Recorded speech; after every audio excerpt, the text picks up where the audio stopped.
we'll jump straight into the first session. So the first session is called Management of Large Farms. So we've tried to address this first one as a way of a bit of challenging that perception out there that AMS works fine, but it's particularly relevant for small farms. So we've gone out there and said, look, today there's close to 50 farms operating with the technology in Australia. The average farm probably has 4 to 5 robots. When we look at the world, the average farm probably has 2 to 3 robotic units. But what are the large players doing? What are those large farms doing, and what are they achieving, and what is their vision of why robotics could have a play and a place in the industry? So we've aligned 3 great speakers for this first opening session. So I want to welcome to the virtual stage Odriom Escobar. Odriom is the Dairy Operations Manager for Agrícola Ancali in Los Angeles, in Chile, in South America. He has a background in nutrition, and he is the Dairy Operations Manager for the largest indoor robotic farm in the world. So Odriom, welcome to the stage. Our second speaker after Odriom, will be Luke McNab. Luke operates the largest pasture-based farm in the world, located in Tasmania, in Rocky Cape. And he'll be giving us, after Odriom, his perspective on the technology. And then we'll have Richard Dalglish. He's the director of AgScope, and Richard is also involved in the management of Sunny Ridge Dairy, a robotic farm in Victoria that operates 10 robotic boxes. So as you can see, a great diversity of sizes and locations spread around the world, and a great way to start this first session. So what I've asked is each of them to give a 5 to 10 minute introduction to share their insights into their perspective of their operation, and then we'll have a Q&A. So as Tori said, you can type questions as we go in the questions tab. And we'll tackle questions after the 3 speakers. So Odriom, it's a pleasure to have you as our first speaker. I believe you've got a presentation to share. So yeah, you can share your screen now if you want. Yeah, I try to do it. Okay. Can you see the presentation? Yep, it's coming up. So if you want to put it in presenter view. Okay. There you are. Perfect. Okay. The stage is yours. Can you hear me well? Perfect. Okay. Good morning for you guys. Thank you for inviting me, Nico, Tori. It's a pleasure. I try do my best. My name is Odriom Escobar. I am Dairy Operation Manager at Agrícola Ancali. In that slide, you can see aerial view. We are located in south of Chile, close to city of Los Angeles. And this is our kind of part of the KPIs in terms of the total milking cows. Total cows, milk per cow per day, milk per VMS, and somatic cells counts and pregnancy rate. We are until 2013 typical dairy with 3 stalls for rotative parlor, up to 6,000 cows at the time, milking with rotative parlors, as I said. And then in 2014, we built our first barn with 8 VMS on it. Our CEO looking for a new technology to replace the old rotary parlor. In that time, the rotary parlor had 10 years, and it was very difficult at the moment operate with that technology. And we built this barn, and the second barn was built in 2016 as a mirror from the first barn.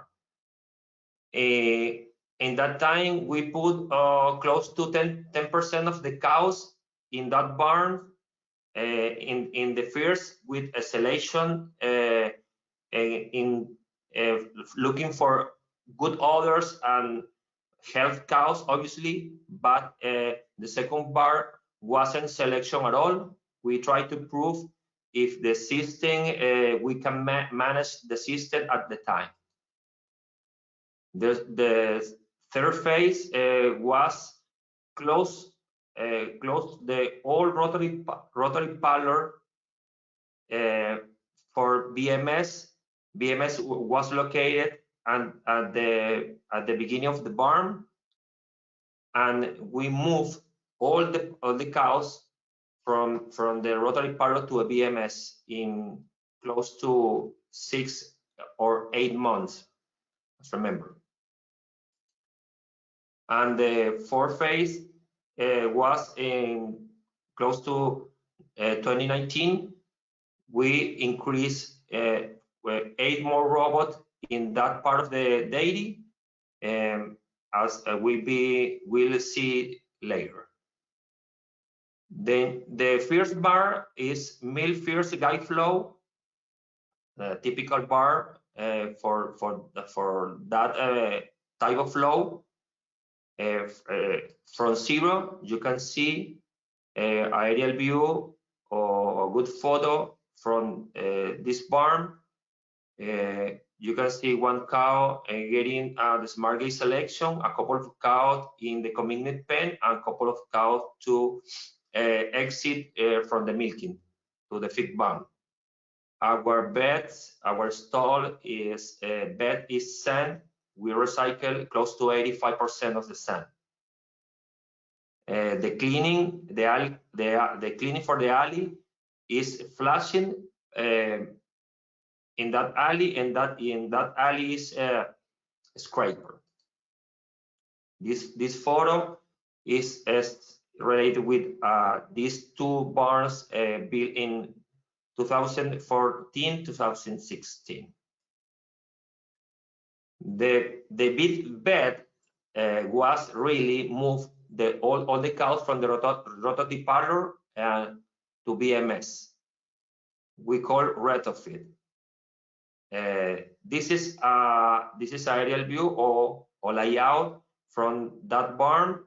We put the VMS in tandem, and we use in that type of barn, because we have three different type of barn with VMS on it.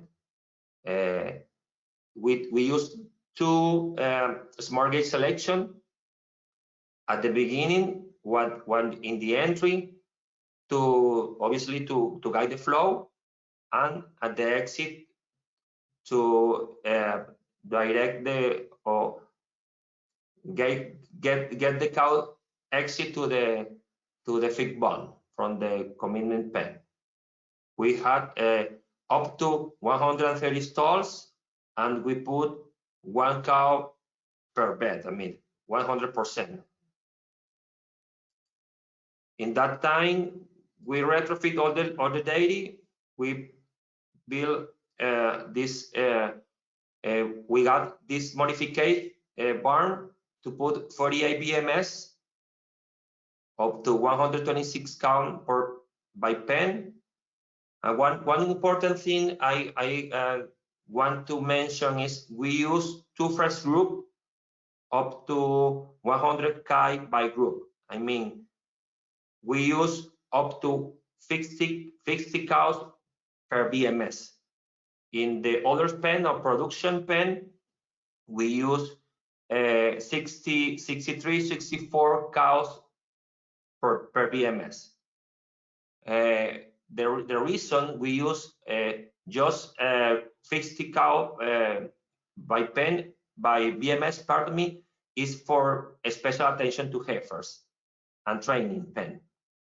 The main challenge at the time was improve a cow flow and develop well training and qualified employees, because it was more difficult training employees that the cows doing well in the new system. At the moment, there was the big problem was the people, not the cows. We try to manage the cow flow after the milking. Divide the pen in 3 zones. The first zone is after the milking, just after the milking, and that zone we have feed plus water, but no bed. You can see in the photo, we blocked the first stalls to avoid the cow lay down, and the cows must go on through the saloon bar gate in that zone. The second part of the pen is that area, and we have feed plus bed, but no water at all, and obviously 2 more gates, a finger gate in that side and saloon bar gate in that side to guide the flow to the cows. The cows must go on to, if the cows are looking for beds or for waters, the cows must go on through the saloon bar gate or the finger gate, from the front to the back back side of the pen. The last zone of the third zone is water. It's available just water plus bed, no feed at all.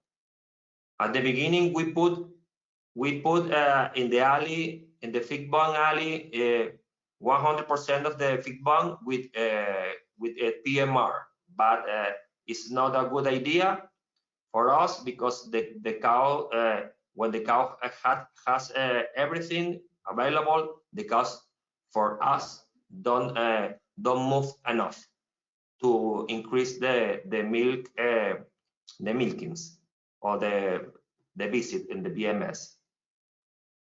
Obviously, the cows, when the cows get in that zone, the cow must go on to the smart gate at the beginning of the pen to be select to be milking, or just go to the feed bung again.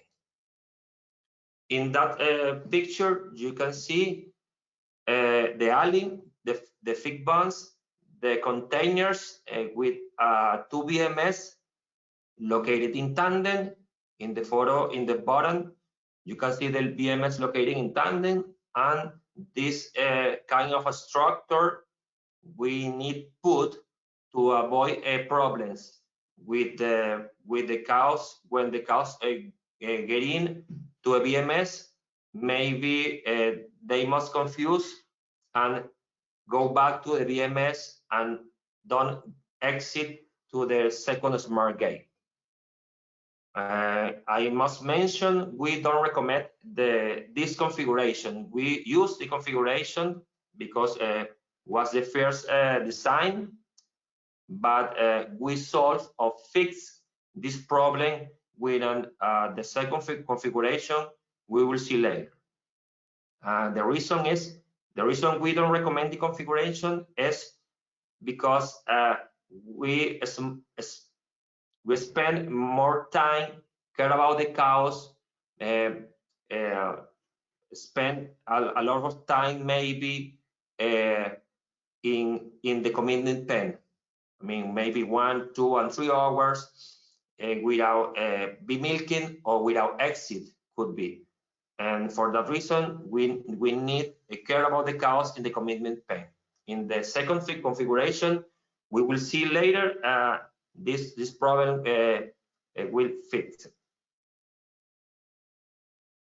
Okay, the third configuration is it's located in the part of the dairy with more stall available.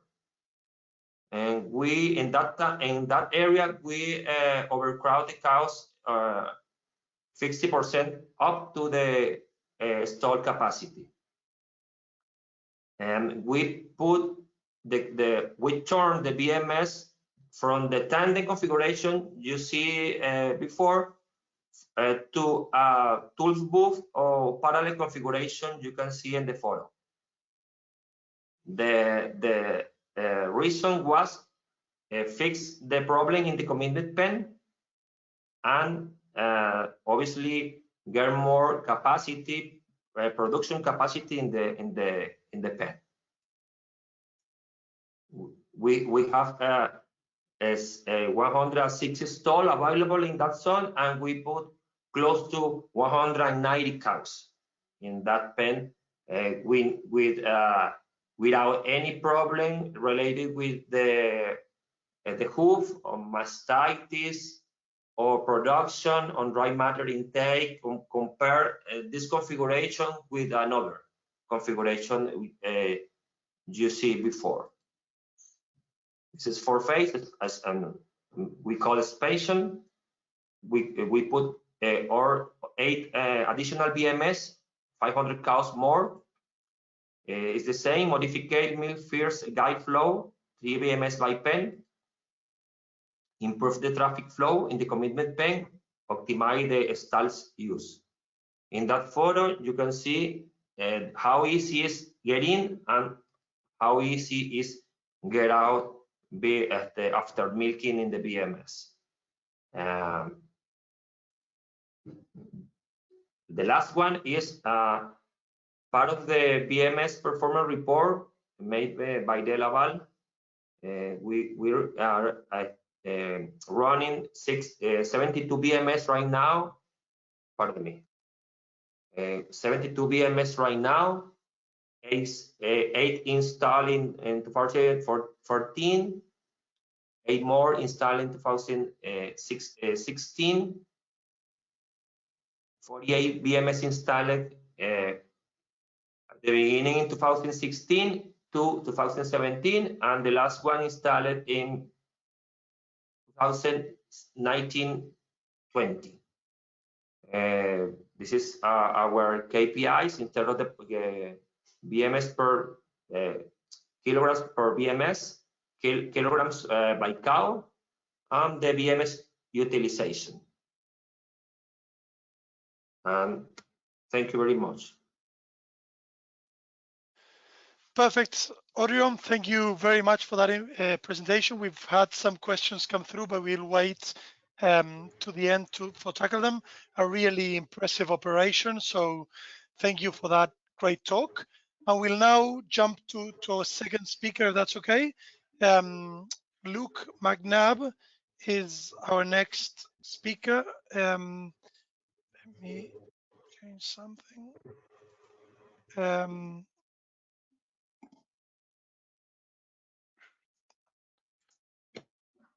So, Luke, I think you're there now. Right, you hear me? Excellent, yes, we do. So I'll hand over to you. Luke, together with Katrina and the family, manage the largest pasture-based robotic dairy farm in Rocky Cape, Tasmania. So I'll hand over to you, Luke, to give us an overview of your operation. Yeah, so like Nico said, so Luke McNab from Rocky Cape, Tasmania. It's the northwest of Tasmania in Australia. We're milking 850 cows through 16 GEA boxes. We installed them in 2015. We're completely pasture-based, so no barn. We do feed some grain in the boxes, and there's some outer pallet feeders to get the remaining of their feed. The cow traffic is all voluntary all year. There's four-way grazing system that we've adapted. So roughly every 6 hours after a new pasture break. We calve in the summer and milk in the winter. During the winter, we use a turnip crop and silage as needed to boost their feed allocations. So we just calve once a year there. All the calves are finished, so we use a lot of sex semen. We nearly don't use any conventional semen now. It's sex semen, beef semen, or finished with Angus bulls. We rear all the calves and we finish them. They're either kept as replacements or export heifers to China, or all the beef is finished to the abattoirs on other properties. So we are a large herd. and some things are a little bit different to the smaller herds, as it is with conventional farming. We have the old 40-a-side herringbone that we don't use to milk no more, but we actually find it quite useful to do bulk entries, such as dry cow, preg test, AI. We also use it to give the cows lead feed while they're in the Springer mob. We draft the cows out that are calved in that as well. That's actually quite useful having that. We were going to pull it down, but I'm glad we didn't. Our main challenge is probably around heifer training. We're training about 150 to 200 heifers a year. We bring the heifers in a month before they calve. We push them into the box. We give them some grain. We do this for about 5 times in 3 days. Normally, this takes about 5 people to do this, but it makes it more comfortable for when the heifers calve. They are a lot more relaxed and cooperate with getting the cups put on. Once the heifers are calved, we milk them twice a day in a manual herd before sending them off on the voluntary system. And then after that, we monitor them regularly to make sure they are coming to getting milked on a regular basis. The cows do an awesome job. We virtually carve them, chuck them in the herd, carve them in the computer, and off they go. And we see them at mating. We monitor them, but they do a really good job. Labour is probably one of our reasons we put robotics in, and we are achieving our goals with that. The farm can, on virtually every day of the year, the farm can run, apart from during calving, with one worker or one person on farm. So we only have myself, my wife, and one full-time labour unit. We do have extra people at calving, but within that, we run our young stock properties, and we do all our own maintenance, all our own hay and silage crops. So labour efficiency is somewhere where we try to do a good job. Yes, that's an introduction. Thanks. Thank you, Luke, for that. There's been a couple of questions come through, so again, we'll hold on that one. Thank you for that. We'll now jump over to Victoria. So as I mentioned, Richard Dalglish is Director of AgScope, and they manage Sunny Ridge Dairy in Victoria. So I'll hand over to Richard to give us an overview of his operation and how they're running.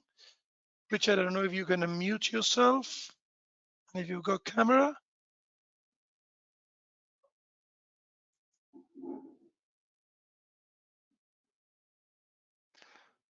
Okay, good morning, everyone.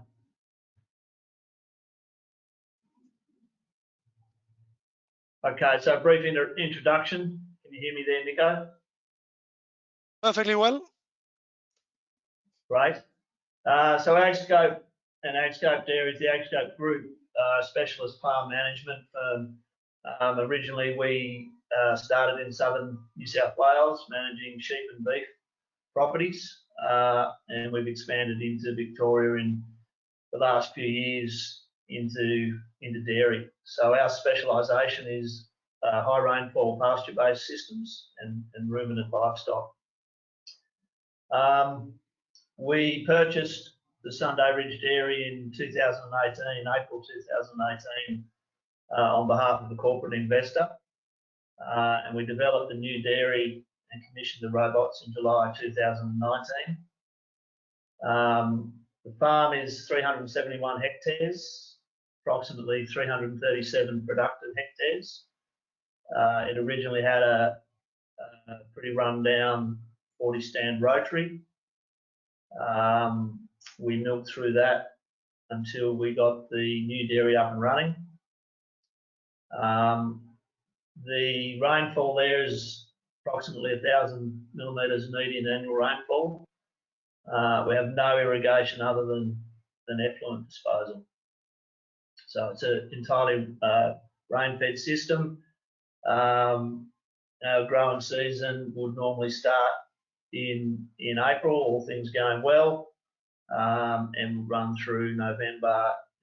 The last couple of years we've been running on pasture allocations into the end of December, but that's not what we'd normally expect. We'd normally expect to be feeding pretty heavily by the end of December with silage conserved on farm, and also we supplement with some veg hay. The milking platform, as you said, Nico, is a 10-box laley installation. We have 10 Cosmix feed stations in the post-milking area. So we feed concentrate in the bale and in the Cosmix feed stations.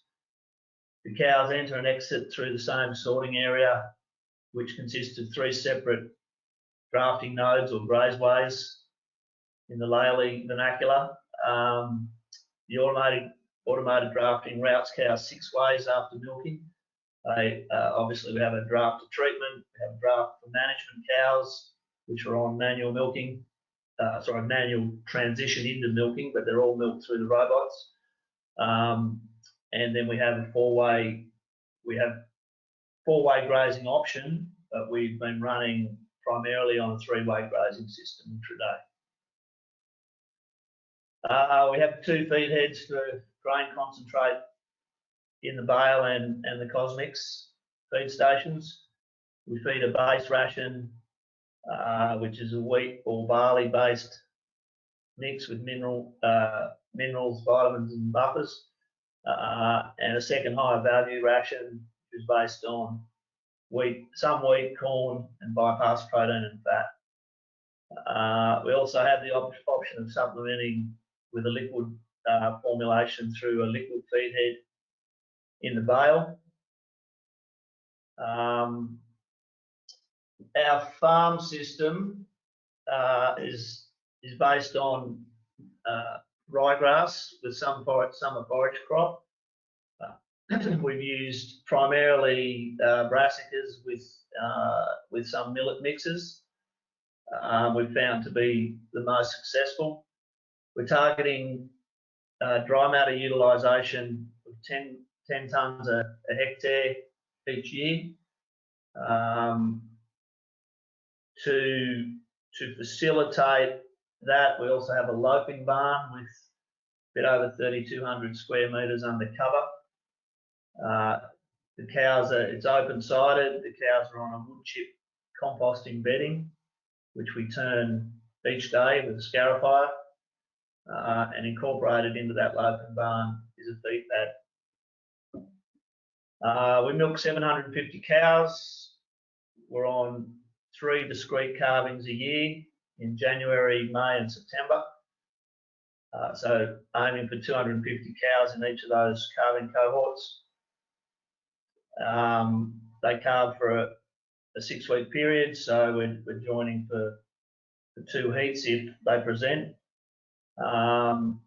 Breeding is 100% AI of primarily natural heats. We're using activity collars to detect that. And we're aiming obviously for a voluntary flow traffic system. There is still some fetching of tail end cows, and we've just had a very difficult 4 to 5 months over winter, which has been challenging for our cow flow. But we expect to get back to pretty high traffic rates as things dry out coming into summer. Our initial strategy was a single herd with 3-way grazing, and we pursued that right through to the end of last financial year to July, to June. And now through this financial year, we're aiming to move to a split herd where we'll manage the fresh cows up to 120 days in milk as a separate herd, and then the mid to late lactation cows will go back to 2 grazing allocations a day. Our Our key reason for that is heifer management. As some of the other speakers have mentioned, that training heifers is a challenge, and ensuring they don't get lost in the system once they enter the main herd has been a work in progress for us. We feel that by moving to the split herd system, we're going to be able to do a much better job of managing that,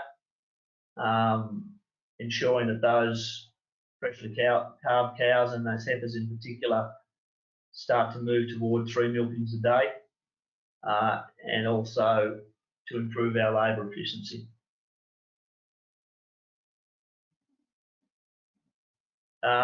The other challenge primary challenge we've found in our system is that there's a lot more friction in the cow movement than you might find in a 300 to 400 cow pasture-based system.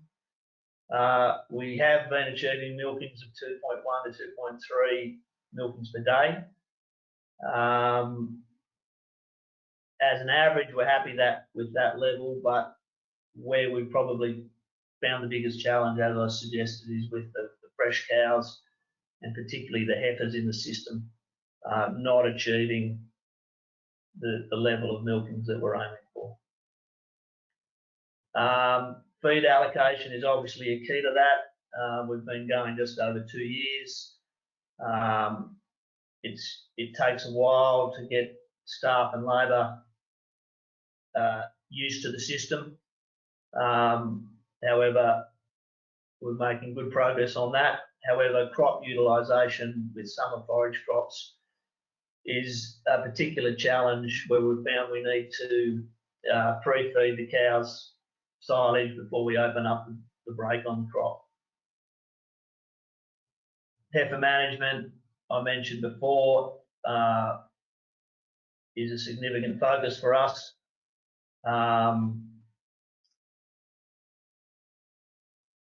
And that's probably the key challenges that we're addressing as we move forward.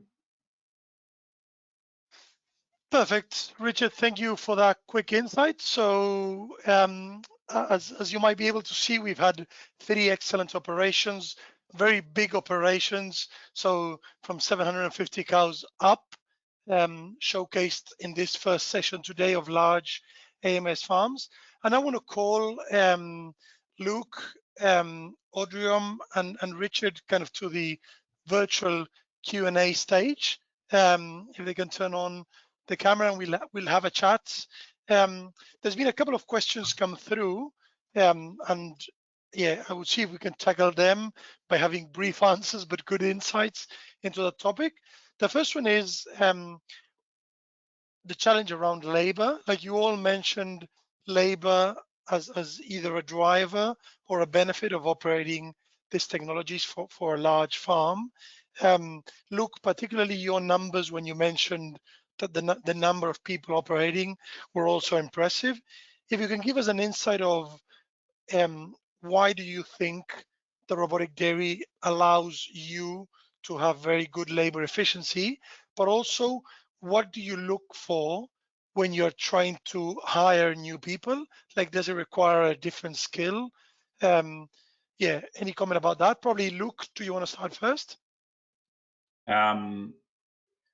Yeah, so I think I've got a mechanical background, so I sort of think that they need a mechanical background, or at least the ability to learn with mechanics.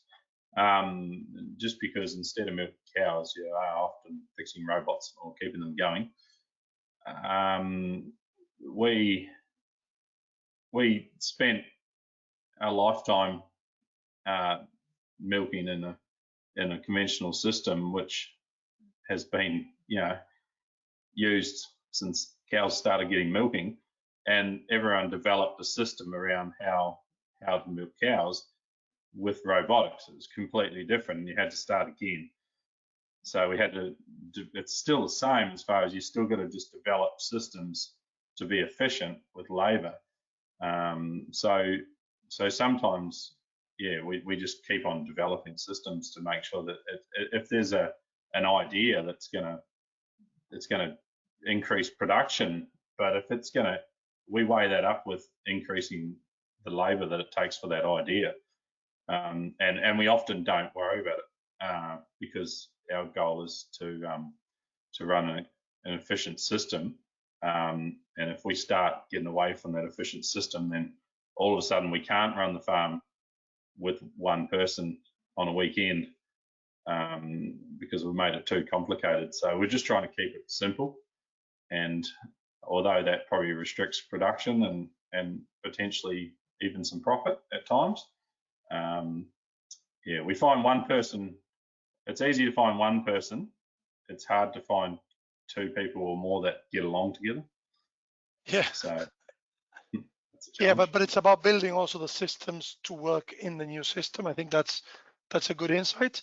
Odriom, jumping onto your operation in Agricola Ancali, the profile of the speaker said that you have 142 people working on the farm.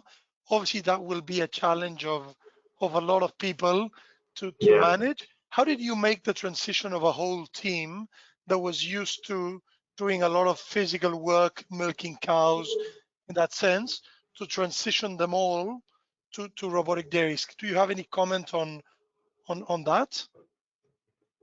Our reality, I mean, I don't know how is the reality in terms of the labor in Australia, but here,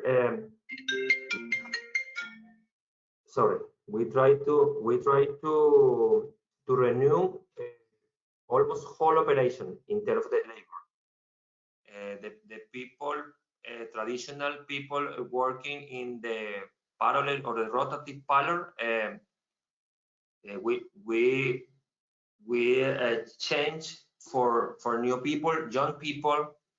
Most of the people has studies in terms of the agriculture or vets, studies in the university or the technical schools, and for is the most important for us is the how the people manage the technology. I mean the cell phone, the VMS to achieve the whole the benefit that the system has, because in the past the people is not fit or not fit with with technology. I don't know is I can explain that. Yeah, but I think it's a good point. Like it appears that you've changed the type of people that you're hiring for a large operation, more focused on people that might have a degree or technical skill apprenticeship type, with a higher focus on technology. Yeah, and the average age is 26 years. Yeah, which is quite impressive from the young perspective. Yeah, very young people, and we have a lot of women too, working very well developed. Excellent. I think Richard had dropped off, but I had a question for him to get that insight. But maybe we'll continue with Luke and Odriom. For a larger scale operation like the ones that you are managing, what level of insight into understanding cows better and the business as a whole in details has AMS allowed you? Do you find it's too much data that allows you a better management, or too much data that gets lost in the operation from the managing and understanding the system? Luke, do you want to go first? Yeah, there is a lot of information. We had virtually no information in our old system, and we have lots of information now. You do have to just find the key parts of all that information, because you can't look at every single cow every single day and all their information. You can, but it'll take you all day to do it. So you have to look at setting up all your everything, so you're only looking at the cows that you need to be looking at. So, cows that have a change in conductivity or activity or whatever those parameters may be. And that there doesn't seem to be a one that fits every farm setup on all those figures. Everyone changes them and works out where the parameters need to be. I know ours have changed a lot from where they were when we first started. But yeah, we just work out which bit of that information we need. And concentrate on those cows. And the ones we were looking at when we first started aren't the cows that we're looking at now. That would definitely be true. Excellent. Odriom, from your perspective and with the scale of operation that you have, is this amount of data something that allows you a better management or something that becomes overwhelming because of the amount of data that comes through? ¿Te puedo responder en español? Yes, and I can translate. Yeah. Okay. Sí, no, en realidad nosotros hacemos de todo lo que está en el Delpro, porque nosotros utilizamos los robots de Laval, de todo lo que está en el Delpro nosotros hacemos un filtro y sacamos solamente la información que queremos ver, como visitas por robot, cuál es la producción por robot, si es que hay una cantidad de vacas pateadoras o no, si es que tenemos vacas, tenemos robots con promedios más elevados que otros, para tratar de figurar cómo podemos resolver los problemas. Entonces, en el fondo, hacemos nuestro propio filtro para crear nuestro propio KPI y hacer nuestros manejos. Perfect. The advantage of speaking Spanish here allows you to get into depth and translate. So you will have to trust and believe that what I'm translating is the truth. So basically, Odriom said that what they do is they gather, pretty similar to what Luke said, they capture the KPIs in the software that they manage, and they've identified certain KPIs to understand what they want to answer. So they try to identify the questions that they want to understand, and then they generate their own KPIs that mainly are around robot performance and cow performance and the variability between pens and between robots to try to manage the system. Richard, good to have you back on. I trust you can hear me. One of the questions that we had was around what does a large herd, a large farm robotic dairy allow you from an operation perspective to do differently regarding people and managing the business with the amount of data that you collect? I think it's that ability to manage down on an individual cow level and an individual quarter level. We, as Luke said, we really need to filter out the information that's relevant to us. That's been a work in progress over the last 2 years. We're probably at a pretty reasonable position now, but we do pull down information from the system.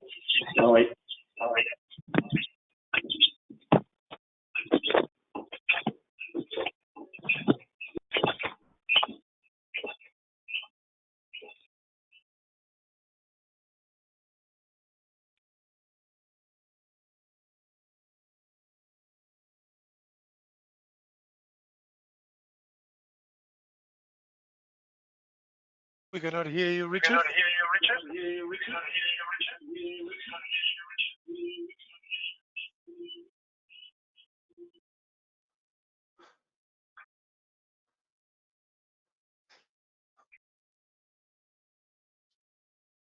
Sorry, Nico, can you hear me now? Yeah, but with a lot of echo in the background.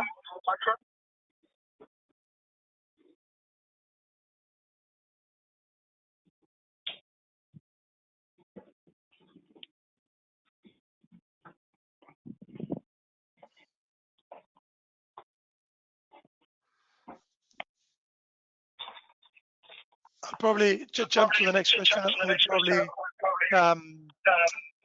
come back to you on that one, if that's okay. There's some echo. I don't know if it's the phone you're in. So I'll probably jump to Luke and Odriom that you mentioned two things around feed. There's a phone creating echo on the background.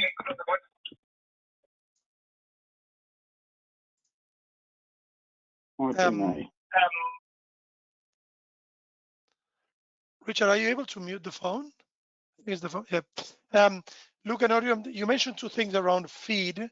How challenging is it to manage feed and that voluntary cow movement for those large herds? Like Luke, in your case, your cows are walking long distances because it's a large herd. How tricky do you find it to manage that feed allocation for large herds? And Odriom, in your case, the feed to feed different herds in different pens according to different criteria. Odriom, do you want to go first? Sí, igual en español es más fácil, para hacerlo más rápido. Yes. Nosotros tenemos, como tú dices, tenemos 40 patios, o sea, 40 realidades. Sin embargo, tratamos, para hacerlo sencillo, de que cada patio o cada barn sea exactamente igual al otro en cantidad de animales. Primera lactancia, segunda lactancia, tercera lactancia, o sea, es que sean todos como mini lechería. Entonces, cada patio come un PMR o una ración parcialmente mezclada igual. Solamente la diferencia está en el concentrado que le damos en el robot, que está en base a una curva de alimentación por producción y días en leche. Perfect. So the comment there was that all the amount of cows are split into 40 pens.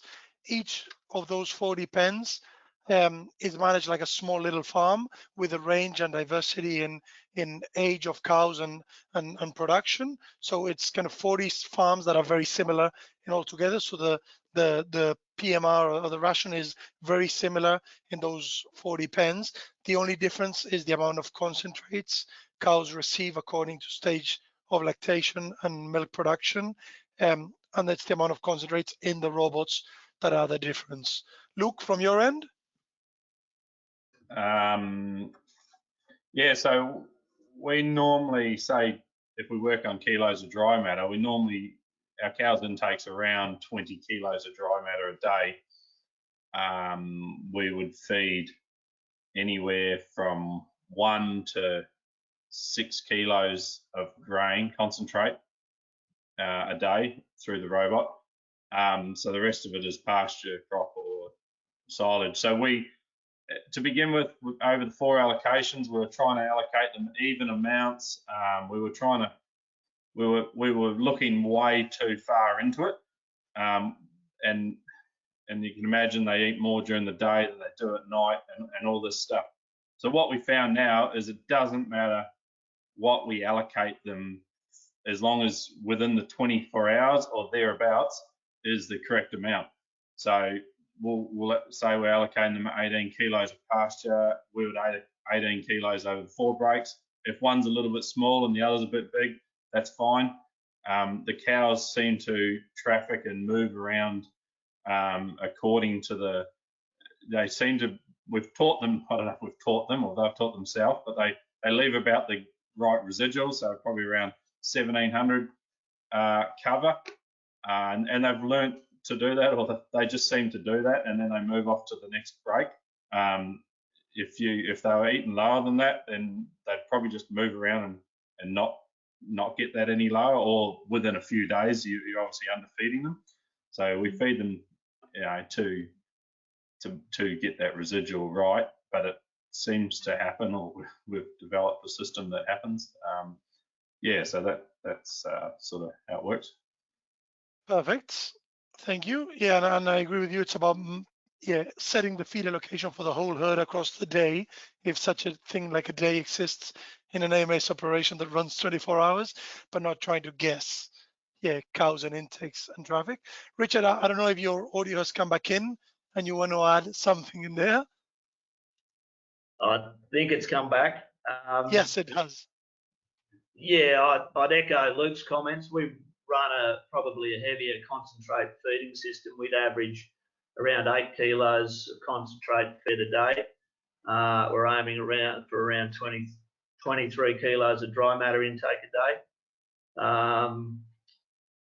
Yeah, look, we find that probably as long as you get that right over the 24-hour period, the cows, yeah, will adjust their traffic to suit. But the key is getting it roughly right so that they'll traffic back. There have been concerns at various times over whether we were over allocating in the bale. We tend to probably run a little bit of excess allocation of concentrate in the bale, and that way, if we underestimate what's in the paddock, or if something, something goes wrong in the field, then there's a buffer there, and the cows will make it up in the bale if they need to. But we generally run it at probably 15% rest feed or residual concentrate feed that's not consumed versus what's allocated each day. Perfect.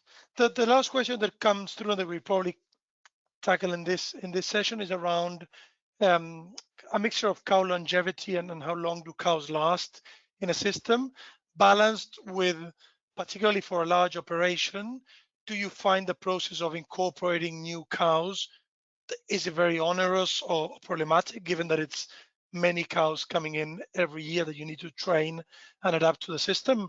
Richard, do you want to go first? Look, as I said in the intro, it's a work in progress for us. I think the key is what Luke mentioned, is getting those heifers in 3 weeks a month before calving and training them through the robots. And where we've had better success is when that's been done well, and where we've had significantly more problems is where we've had cows that have come in on the point of calving and not had that opportunity.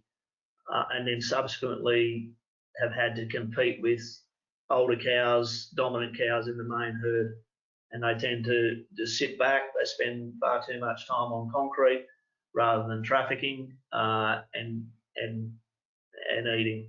So that's where things have fallen down for us, and obviously a key focus moving forward. Excellent. Luke? Yeah, so the longevity, the cows, I would say, do last longer. They do seem to get in calf a little bit better with this system. But to start with, we probably culled a lot on udder confirmation. Just whether the robot could attach them or not, but some cows are just inefficient at getting them attached. It'll get them eventually, but it spends a lot of time. So we culled a lot on that, but now we find every heifer we bring in, its mother was a successful cow. So, and we try and, we probably didn't have the best udders to start with.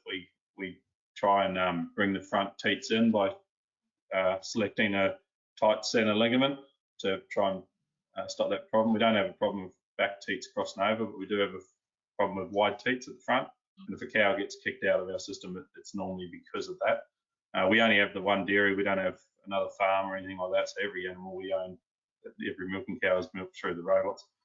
But as time's gone on, we now find ourselves needing a lot less heifers, which the less heifers we have, the easier it is to train them. So things have changed over time. Yeah, that's it. Excellent. Odriom? Estamos hablando de longevidad y de causas de eliminaciones. Sí, y de facilidad de entrenar vaquillonas nuevas. Sí, bueno, la longevidad, o sea, la eliminación, nuestra tasa de eliminación anual, en un buen año donde podemos vender vaquillas, está entre el 25 y el 28%. Eso significa que podemos tener animales pasadas las 3 lactancias, un poco más arriba de las 3 lactancias en la lechería. Siempre y cuando podamos vender. Este año vendimos a China bastantes animales. Y bueno, la principal causa es reproducción, por nuestro estricto protocolos de reproducción que nos hacen no inseminar animales con más de 5 servicios. Arriba de 5 servicios ya no se insemina más. Y la facilidad de entrenar vaquillas, claro que sí. Como te digo, tenemos estos 2 patios posparto donde principalmente se entrenan las vaquillas y hay una persona que se encarga específicamente de mapear los animales, porque este robot tiene que tener un joystick para mapearlo, porque es de los viejos, y también de hacer entrenamiento en el movimiento en cuanto al sentido de giro del robot y del patio. Y 15 días después se mueven las vacas, del día 1 al día 15. Se hace eso con las vaquillas. Perfect. So the comment there was that the cull rate on Ankel is around 25-28%. So they try to have cows with 3 or more lactations, and they try to achieve that. Reproduction is the main cause for culling cows. And regarding training of heifers, it's always an issue. They have those 2 kind of pens for post-calving to train heifers with 1 person that then tries to send cows to the respective dairies to allocate them. So look, Odriom and Richard, I want to thank you very much for your time there and the insight. It's been fantastic to hear from your operations. Really insightful and really good that you're pushing the boundaries of what can be achieved. And it's been a pleasure having you with us here today. Okay, thank you for inviting me. Thank you for the opportunity to share our experience, and it was a very honor for me be with you guys. Thank you very much. Thanks, Nico. Thank you. Thank you very much. So Thanks, no drama. no worries, look.